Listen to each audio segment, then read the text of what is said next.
Kilala ang Pilipinas bilang isa sa mga bansa na may pinakamahaba at pinakamakulay na Pasko sa buong mundo. Dito pa lang, abay pwede na nating sabihin na kakaiba talaga ang pakiramdam ng Pasko dito sa atin.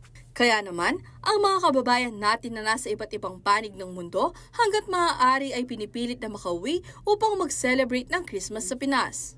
Gaya na lamang ni Jomar Fajardo na dating OFW sa Saudi. Pinili niyang umuwi at manatili na lamang sa bansa upang makasama ang kanyang pamilya.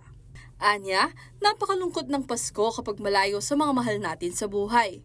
Kaya naman nang bumalik siya sa Pinas, talagang hindi niya pinalampas ang pagkakataong i-celebrate ang okasyon kasama ang kanyang pamilya. At upang maramdaman ang diwa ng Pasko, nakasanayan na ng pamilya Fajardo ang pagdidisenyo sa kanilang bahay gamit ang mga makukulay at naggagandahang Christmas lights kada taon. Nag-decorate kami rito 2020. Na pandemic na tapos malungkot ka pa. Kaya nagsimula kaming ganun-ganun para masaya naman yung mapalitan yung lungkot.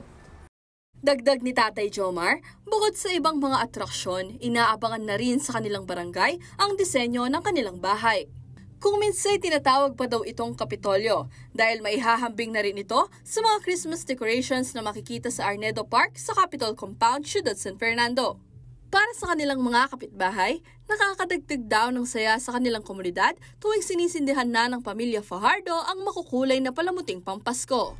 Ang ganda, unique eh. Ngayon ko lang nakitang ganyan na. Mamaya, yung mga bata, dito lang naharap dito sa naghaharap dito sa Tuwing magpapasko, maganda talaga yung decoration bahay nila.